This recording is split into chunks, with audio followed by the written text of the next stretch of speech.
І зараз із нами на зв'язку Северин Квятковський, це публіцист із Мінська. Пане Северине, вітаємо вас в ефірі. Вітаємо. Добрий день, добрий день. Скажіть, будь ласка, чи дійсно зараз у Олександра Лукашенка настала ось така криза суспільної підтримки? Ну, я думаю, что кризис наступил, в принципе, немного раньше, а сейчас он обострился, и все сразу, коронавирус, экономические проблемы, и просто усталость людей накопилась. И действительно, я слышал кусочек сейчас предыдущего выступающего. Да, действительно, люди выходят на улицу самые неожиданные, те, кто раньше входили в графу, в категорию «я политикой не интересуюсь», вот эти вот «я политикой не интересуюсь», они как раз сейчас выстраиваются, иногда километровые очереди, чтобы проголосувати за любого з кандидатів, але головне не за Лукашенка.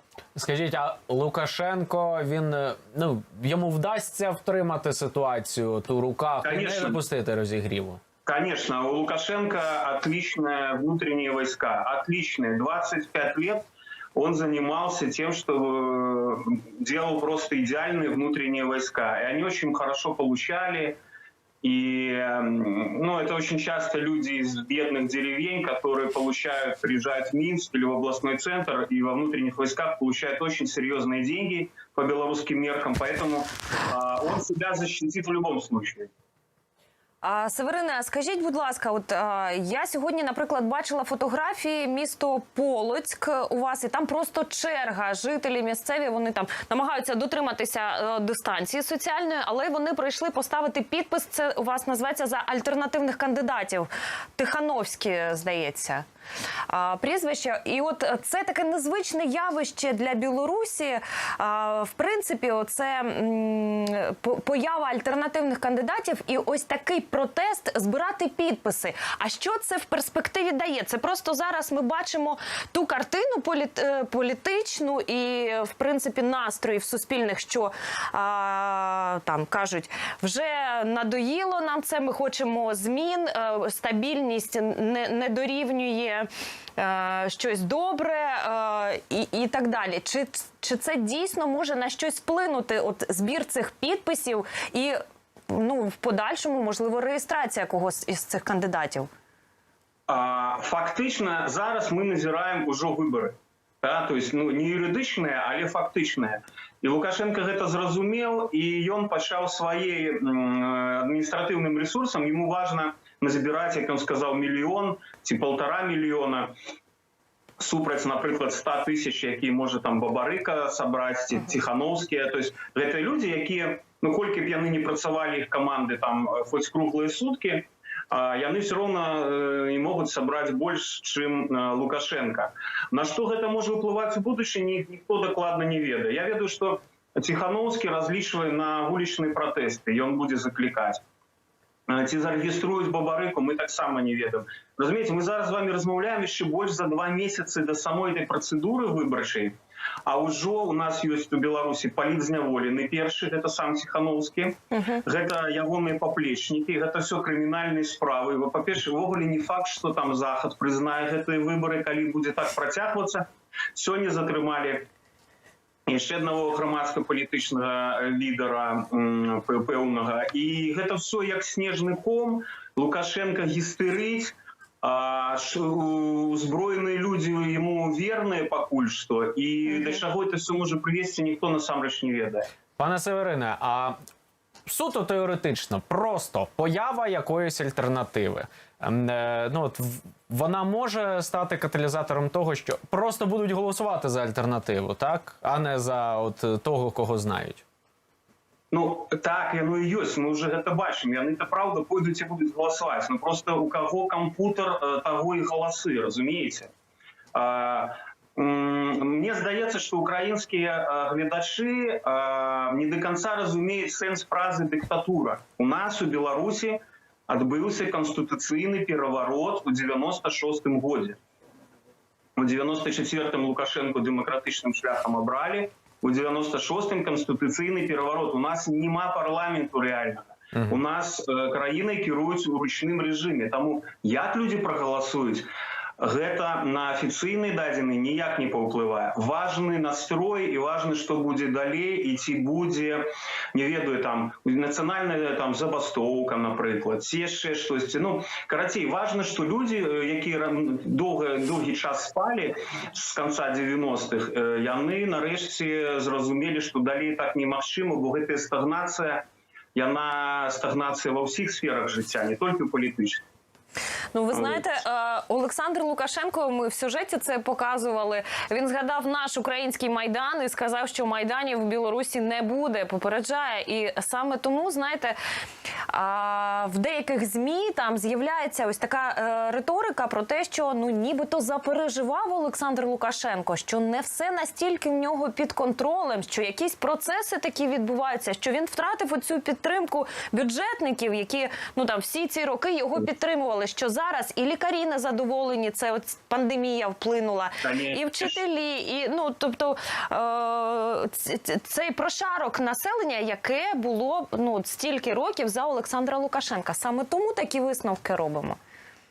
Не, безумоўна, то, што ён гістэрыць, ён сябе паводзіць не як палітык сур'ёзны, ён не паводзіць сябе як упэўнены ў сабе чалавек, які рэальна мае падтрымку, якую ён гадоў 10-15 таму ён рэальна меў моцную падтрымку, бо ну, халадзільнікі ў людзей працавалі, былі забітыя ежы. Цяпер гэтага няма, і плюс ягонае гэта. Што такое лекары і настаўнікі? Гэта жанчыны на 90%, гэта маці. І гэтыя людзі, яны не пусцілі сваіх дзяцей ў школы. Разумееце, у нас 2 разы. То есть ён плюнуў ім фактычна ў самае дарагое, вот у сэрца мацярынскае, ён 2 разы за весну лету ён ім плюнуў. А яны ім адказалі, ну, не. То есть, плюс ён сказаў, што жанчына не можа быць прэзідэнтам, напрыклад.